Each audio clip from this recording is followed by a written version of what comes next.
Baik, kita akan lanjutkan lagi berdialog mengenai adanya tudingan dari Pak Muldoko selaku Kepala Staf Kepresidenan yang menyebut bahwa ada oknum dari pihak rumah sakit yang mengcovidkan pasiennya. Saya ingin bertanya ke Prof. Zubairi Jurban selaku Ketua Satgas COVID-19 dari IDI. Prof, apakah Prof juga ada datanya mengenai berapa sih sebenarnya besaran dana yang diterima oleh sebuah rumah sakit untuk satu orang pasien yang dikenakan status positif COVID-19? Wah, saya tidak tahu rinciannya. Yang sepanjang saya tahu kan di awal-awal dulu urusannya dengan BPJS. Sekarang ini saya dengar tim verifikasinya, jadi setiap kali harus diverifikasi, dipastikan dulu oleh BPJS. Jadi tidak bisa. Sedangkan dulu pembayarannya saya dengar dari Kementerian Kesehatan.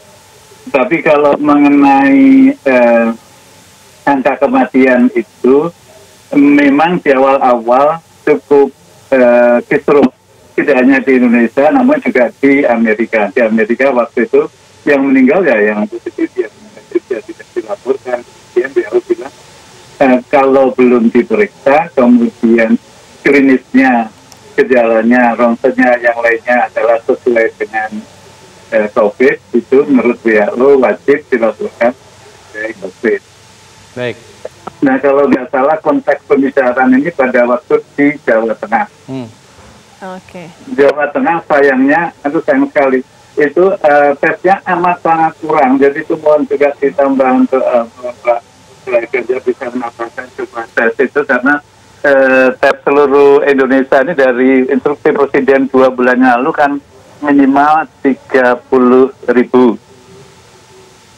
Minimal 30.000. Jadi per hari ini misalnya sekitar 40% dikerjakannya di Jakarta yang lainnya seperti Surabaya. Jadi banyak provinsi yang amat kurang tesnya. Beberapa waktu yang lalu yang kurang adalah yang dari Jawa Tengah. Baik, Prof. Zubairi, kami mohon maaf karena ada gangguan audio komunikasi dengan Prof, jadi nanti akan diperbaiki terlebih dahulu. Kita dengarkan dari Dr. Marius Wijayarta, Direktur Yayasan Pemberdayaan Konsumen Kesehatan Indonesia. Kalau untuk insentif dari dokter yang menangani pasien COVID-19 ini nominalnya berapa, Dok? Ini tergantung ini, dong. Dia statusnya apa dokternya. Dokter spesialis lebih mahal. Berapa itu, Dok? Tergantung keahliannya juga, ya. Ahli apa? Apalagi kalau spesialis lebih mahal. Dokter ICU itu segala lebih mahal. Itu memang benar itu. Oke. Jadi kalau pernyataan Menko mengatakan itu dokter itu pertama kali saya sedih sekali. Itu saudara saya. Itu serang sedih, saya sakit hati saya. Sebaiknya mari kita bersatu, kita gugat itu. Baik. Oke.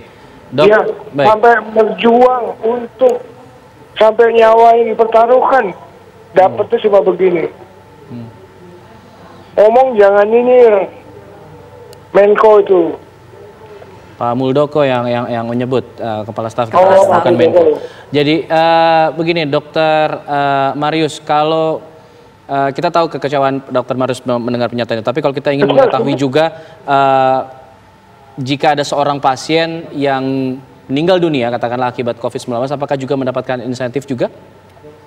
Atau ada uang duka begitu dari pemerintah yang diatur begitu?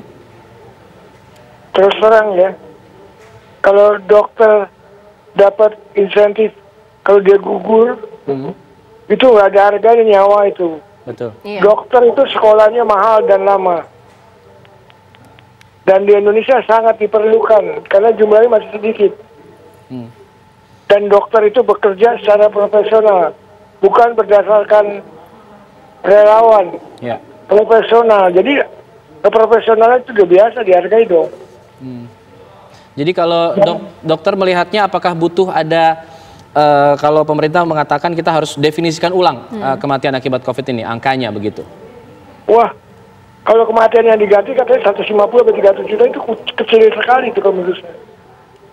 Meskipun nyawa nggak ada artinya, tapi kan dokter itu sekolahnya lama. Baik. Oke. Udah gitu kalau spesialis itu lama. Baik. Ini sulit. Ya, kita dengarkan tanggapan Mas Dhani. Mas Dhani, silakan Mas Dhani. Ya, tadi di awal sudah saya sampaikan ya, bahwa kenyataan faktanya di lapangan memang seperti itu. Nah, tapi satu hal yang penting, yang menarik dari diskusi tadi adalah bahwa di dalam kita harus paham proses manajemen rumah sakit dalam melakukan klaim. Bahwa satu orang pasien yang terkonfirmasi positif, itu klaimnya kan sekitar 7,5 juta kan, per pasien, termasuk di situ adalah ruang isolasinya. Namun, tarif itu atau angka itu kan harus diverifikasi oleh BPJS dan kemudian ke Kementerian Kesehatan. Jadi yang bayar ini adalah Kementerian Kesehatan, BPJS kita supportnya untuk verifikasi. Nah sehingga ketika itu diusulkan, itu kan bisa saja ada verifikasi, ada dispute di situ. Bahwa ini ternyata tidak positif atau bagaimana, sehingga ada penyesuaian. Bisa terjadi itu di lapangan, bahwa tidak seutuhnya juga klaim rumah sakit itu bisa diproses dengan angka yang diusulkan oleh rumah sakit. Ada verifikasi. Nah yang kedua, disinilah peranan yang namanya clinical pathway, yang namanya komite medik untuk melakukan medical record dengan baik, melakukan konfirmasi dengan baik, koordinasi lintas sektoral di rumah sakit. Nah sehingga pasien itu jelas background-nya kalau dia wafat dengan keterangan dengan justifikasi yang clear. Nah, di awal tadi sudah saya sampaikan bahwa tidaklah mungkin pemerintah melakukan tuduhan terhadap rumah sakit, apalagi terhadap tenaga medis yang telah berupaya dengan penuh dedikasi dengan perjuangan yang luar biasa. Baik. Dengan angka kesembuhan kita yang meningkat terus begini, tidak mungkin kita melakukan penuduhan seperti itu.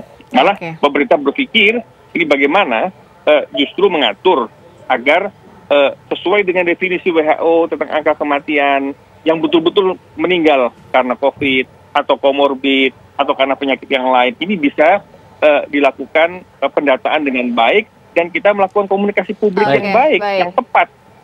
Baik. Prof. Zubairi, apakah setuju dengan adanya justifikasi ulang ataupun definisi ulang akan kematian karena COVID-19? Iya, pertama di awal-awal dulu itu dimanapun semua negara timbul masalah seperti ini, termasuk di Amerika. Karena itu WHO bilang, kalaupun belum diperiksa, kalaupun sudah diperiksa belum ada hasilnya, kemudian meninggal, harus disebut sebagai meninggal karena COVID. Sekarang tesnya sudah jauh lebih banyak, walaupun tes masif ini masih kurang sekali, kan Presiden sudah bilang 2 bulan yang lalu bahwa harus minimal 30.000 tes sehari.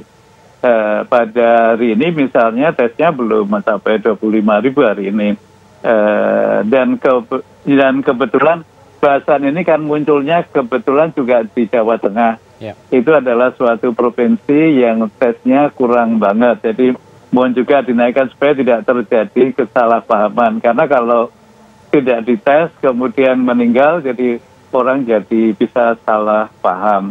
Dan verifikasi untuk pembiayaan ini juga ketat sekali dari BPJS. Setelah diverifikasi dengan ketat, kemudian baru bisa diberikan uangnya dari Kementerian Kesehatan. Baik.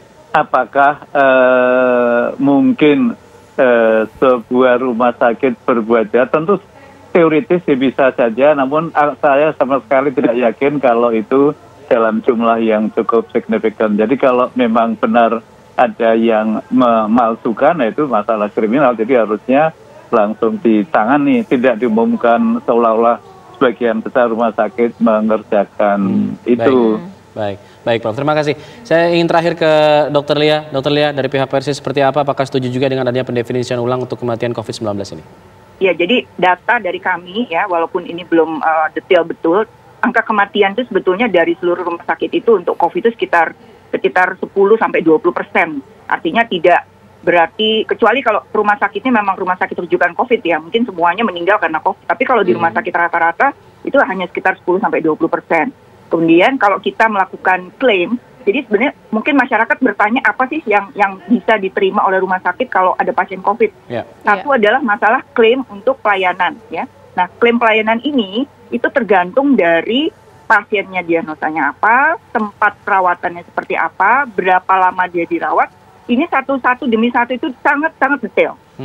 Jadi misalnya dirawatnya ruang biasa atau enggak, atau ada ICU, ICU-nya juga bertekanan negatif atau tidak, pakai ventilator atau tidak, itu bahkan satu demi satu sangat detail. Jadi kita nanti akan diverifikasi oleh BPJS baru diajukan. Nah, kemudian satu lagi yang saya ingin sampaikan bahwa mohon ya, kami ini rumah sakit ini kalau dengan pernyataan meng-COVID-kan pasien ada stigma ya, dan pengaruhnya luar biasa pada kepercayaan. Oke, baik, kami sudah tangkap. Terima kasih Dokter Lia. Ya, bisa lebih kita supaya semua kegiatan itu dilaksanakan dengan nyaman, dengan tenang, dengan positif ya. Mungkin itu saja. Baik, terima kasih Bapak Ibu sudah bergabung sama kami di Kabar Petang kali ini. Kita harapkan ada jalan keluarnya yang lebih pasti lagi untuk ke depan. Terima kasih.